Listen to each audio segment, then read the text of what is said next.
Se tem uma música que pode ser considerada o canto de cisne do seu intérprete, essa é a Bandeira Branca, de Dalva de Oliveira. Quando a consagrada cantora, já veterana, lançou a marcha feita ao estilo antigo dos carnavais conduzidos pelos ranchos, em plenos anos 70, indiferente às novidades da concorrência. E assim, desde então, Bandeira Branca se tornou um clássico das músicas de carnaval.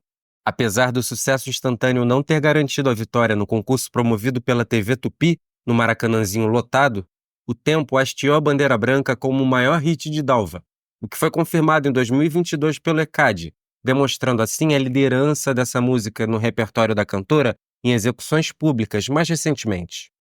Fala pessoal, aqui é o Adriano, historiador e criador de conteúdo, e agora vamos acompanhar a história de Bandeira Branca, em todo o contexto que fez dela esse clássico dos carnavais e da música brasileira, referenciada no cinema nacional e até mesmo na política carioca. Partiu vinheta.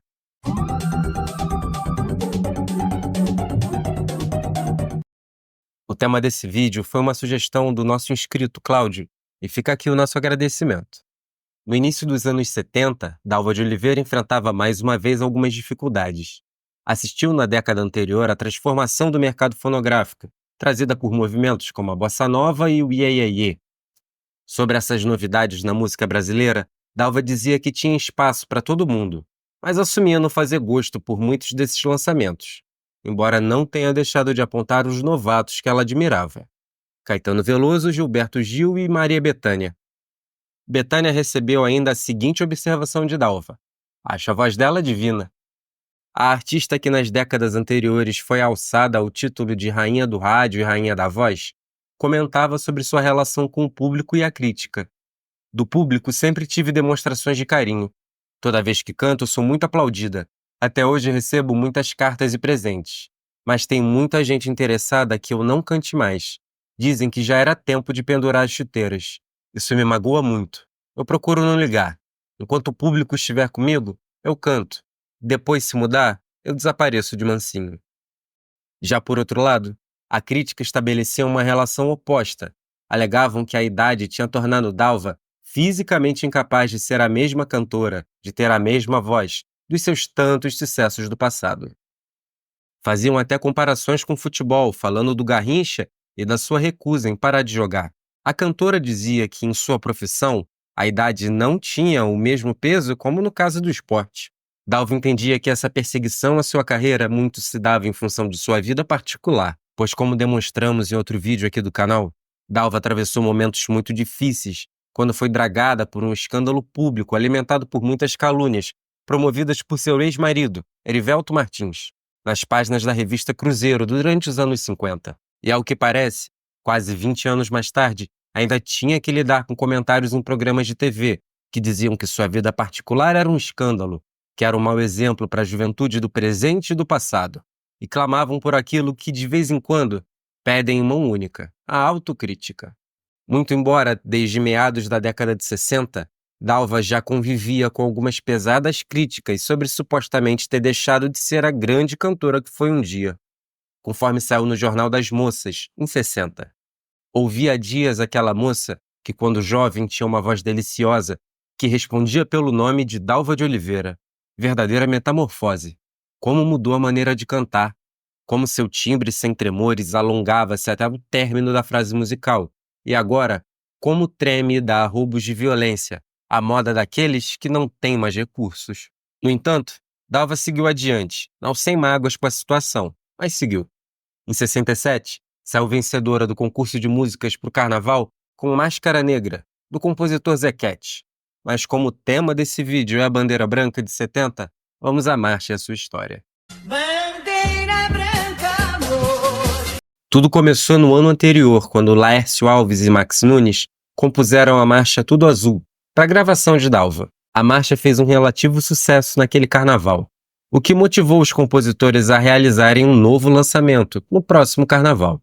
Decidiram que a fariam em forma de marcha rancho e ficaram de escolher o tema da música. Dentro de alguns dias, Max Nunes, lendo um jornal, se deparou com uma notícia sobre a Guerra de Biafra. A matéria trazia a foto de um menino chorando, com as roupas rasgadas, segurando uma bandeira branca, com uma única palavra escrita: paz.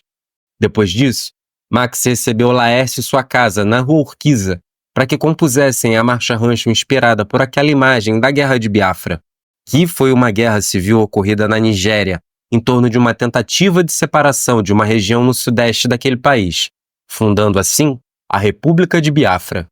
O conflito durou cerca de 2 anos e meio, mas foi ainda no primeiro ano que a região de Biafra ficou totalmente cercada. Essa guerra impôs a fome a milhões de pessoas em Biafra, até que a Nigéria reanexasse a região.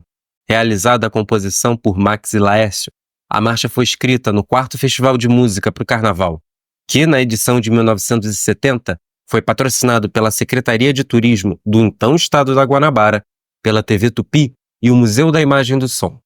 Na seleção das músicas, num primeiro momento, Bandeira Branca não foi classificada entre as finalistas, mas ficou na 2ª posição da reserva, onde poderia ir para as fases finais do concurso no caso de 2 improváveis desistências ou desclassificações. O concurso era dirigido por Maurício Sherman, e se você já ouviu esse nome antes é porque ele foi um importante diretor da televisão. Trabalhou no Domingão do Faustão, Os Trapalhões, TV Colosso e por aí vai. Sherman ficou espantado com a colocação inicialmente dada à Bandeira Branca, mas foi somente quando recebeu uma ligação de Minas Gerais que pôde fazer algo a respeito.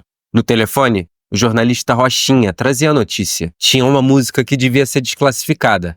A marcha assinada por Noel Rosa e Hamilton Esbarra. Noel já estava há muitos anos morando no céu, mas sua viúva, Dona Lindaura, havia encontrado em seus pertences a letra até então entendida como inédita. Mas Rochinha demonstrou que essa música já tinha sido apresentada em Belo Horizonte e publicada nos jornais de lá, no tempo em que Noel viveu em Minas para tratamento da sua enfermidade. Maurício Sherman foi ao programa de Cidinha Campos explicar o caso.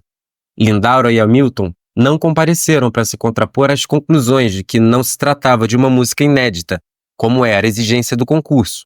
E assim, a marcha What, de Noel Rosa, acabou desclassificada. Bandeira Branca contaria com mais uma providência de Maurício Sherman, que a passou na frente da primeira na lista da reserva e assim, finalmente, entrou de vez na disputa. Conforme foi noticiado pelo jornal Tribuna da Imprensa em 77, que ainda afirmou que a marcha defendida por Dalva contou com tamanha adesão do público no Maracanãzinho naquela noite de 70, que muitos levaram lenços brancos para a plateia e quando ela foi anunciada em 3º lugar, uma forte vai ecoou vinda dos muitos que a queriam em primeiro. O Jornal do Brasil noticiou à época que, em geral, o concurso foi muito mais aplaudido do que vaiado. Em todo caso, Bandeira Branca se tornou prontamente um dos grandes destaques daquele carnaval, sendo apontada como a preferida do público. O concurso foi vencido por Dircinha Batista, com a marcha Primeiro Clarim, de Rutinaldo e Clécio Caldas, que também contava com grande adesão do público presente no Maracanãzinho, o que emocionou Dircinha.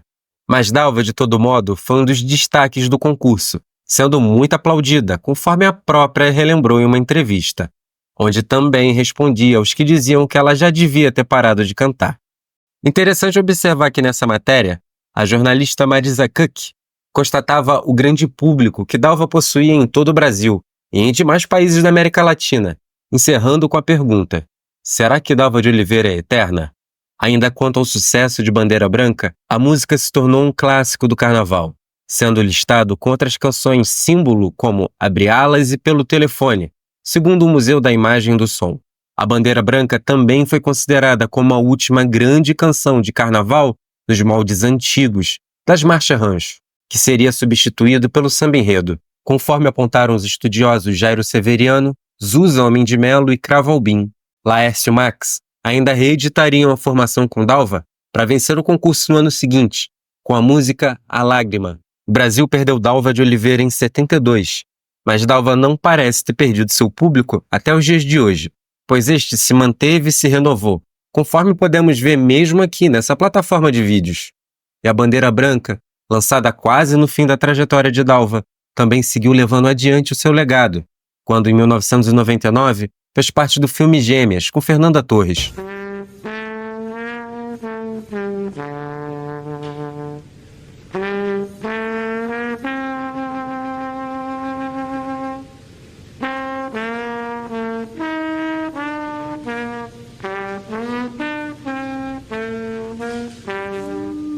Onde a versão de Arnaldo Antunes da música acompanhou os créditos. Quanto à história do Rio de Janeiro, foi citada por um colunista da luta democrática quando se discutia o fim do estado da Guanabara, numa irônica referência ao novo hino e bandeira que resultaria dessa fusão. Além disso, a bandeira branca também foi entoada pelo grupo Afro-Reg e por populares em uma manifestação no Largo da Carioca em 2000, pedindo por paz na cidade. Max Nunes, não podemos deixar de mencionar, também foi um humorista e roteirista que trabalhou com Jô Soares por muitos anos. E ainda segundo o portal Memória Globo, na época em que a letra de Bandeira Branca foi escrita, Max estava brigado com a esposa, fato que também teria motivado a composição. E para encerrar, gostaria de agradecer a todos vocês que estão me ajudando com o crescimento do canal. Espero que vocês tenham gostado e, se acharem que o trabalho merece, likes, inscrições e comentários vão ajudar bastante para que o YouTube mande esse conteúdo para mais pessoas.